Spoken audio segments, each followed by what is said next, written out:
সবাইকে, আশা করছি তোমরা সকলে ভালো আছো। তো গত লেকচারে আমি তথ্য এবং উপাত্ত যে চ্যাপ্টারটা আছে সেই চ্যাপ্টারের বেসিক নিয়ে কথা বলছি। এই লেকচারে আমি সূত্রগুলো নিয়ে ডিটেইলসে আলোচনা করব। তো এক নম্বর যে সূত্রটা আছে সেটাকে আমরা এখানে মেইনলি হচ্ছে তিনটা সূত্র আমরা পাবো। এক নম্বরটা হচ্ছে গড় বা মিন, দুই নম্বরটা হচ্ছে মধ্যক বা মিডিয়ান, তিন নম্বরটা হচ্ছে প্রচুরক বা মোট। এক ফার্স্টে আমি গড় বা মিন নিয়ে একটু কথা বলবো। গড় বলতে আমরা কি বুঝি? গড় মানে হচ্ছে তোমরা যতজন আছো ততজনকে সংখ্যা দিয়ে সেই সংখ্যাটা যদি যোগ করি এবং তোমরা যতজন আছো সেই সংখ্যাটা দ্বারা যদি আমি ভাগ করে ফেলি তাহলে সেটা আমি গড়টা পাবো। তো গড়ের একটা সূত্র আছে, সেটা হচ্ছে উপাত্ত সমূহের সমষ্টি ডিভাইডেড বাই বা ভাগ উপাত্ত সমূহের সংখ্যা। এখন মনে করো যে গড় আমি কি করে বের করব? আমার 10 জনের 10টা নাম্বার দেওয়া আছে, 10 জনের 10টা নাম্বার দেওয়া আছে, 10 জনের 10টা নাম্বারকে ওই 10টা নাম্বারকে আমি যোগ করব, সেটা হচ্ছে উপাত্ত সমূহের সমষ্টি বা যোগফল ডিভাইডেড বাই উপাত্ত সমূহের সংখ্যা। তোমরা আছো কতজন? 10 জন। এইভাবে আমি গড় নির্ণয় করতে পারি। তো দুই নম্বর যে টপিকটা বা আমার সূত্রটা সেটা হচ্ছে মধ্যক বা মিডিয়ান। এখানে একটু কিছু তোমাদের সমস্যা হতে পারে। সমস্যাটা হচ্ছে যে এটা দুই রকম সূত্র আছে।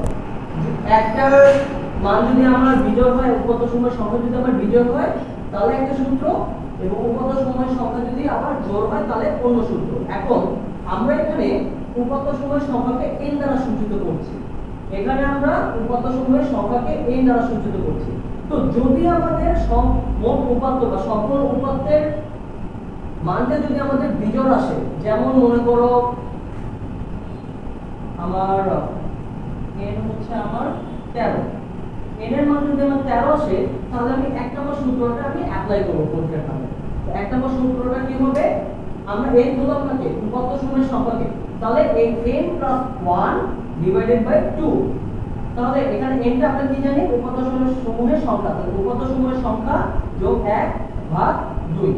এরকম করে যদি তোমার কোনো উপাত্ত সংখ্যা যদি বিজোড় হয় বা n = 13 বা হচ্ছে 15, 17, 19 এরকম যদি কোনো কিছু আসে, কোন কথা বিজোড় সংখ্যা হলে আমরা এই সূত্রটা অ্যাপ্লাই করব। পরবর্তীতে আমি আসি যদি বিজোড় হয়, যেমন এখানে মনে করো n এর মান হচ্ছে আমার 2, 14, 8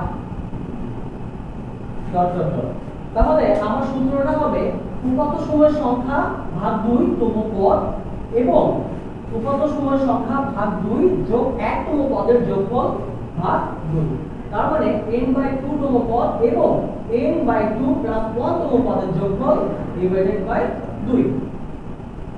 এটা হচ্ছে আমার মধ্যকের সূত্র চলে গেল। এখন আমার প্রচুরকের যে সূত্রটা আছে, প্রচুরক হচ্ছে আমাদের মনে করো যে 10 জন শিক্ষার্থীর 10 জনের গণিত বিষয় নাম্বার দেওয়া আছে। এখন 10 জনের মধ্যে সর্বোচ্চ সংখ্যক যে নাম্বারটা থাকবে, 10টা নাম্বারের মধ্যে যে সর্বোচ্চ সংখ্যাটা থাকবে, যতবার থাকবে। এখন আমরা পড়ব প্রচুরক নিয়ে। প্রচুরকের এখানে আমি লিখেছি সর্বোচ্চ সংখ্যক সংখ্যা। যেমন দেখো তোমাদের ক্লাসে বিষয় প্রাপ্ত নম্বরগুলো দেওয়া হলো। এখন 10 জনের মধ্যে 8 জন পেয়েছে 68, বাকি 2 জন পেয়েছে হচ্ছে 57। তাহলে এখানে সর্বোচ্চ সংখ্যক স্টুডেন্ট মোট কত নাম্বার পেয়েছে? সর্বোচ্চ সংখ্যক স্টুডেন্টের সংখ্যা হচ্ছে এখানে 8 জন। 8 জন কত মান পেয়েছে? 67, আর বাকি 2 জন হচ্ছে 32। তাহলে এখানে আমার সর্বোচ্চ সংখ্যক সংখ্যা কত? 67। তাহলে এই 67টাই হবে আমার প্রচুর। তো সবাইকে অসংখ্য ধন্যবাদ ভিডিওটা দেখার জন্য।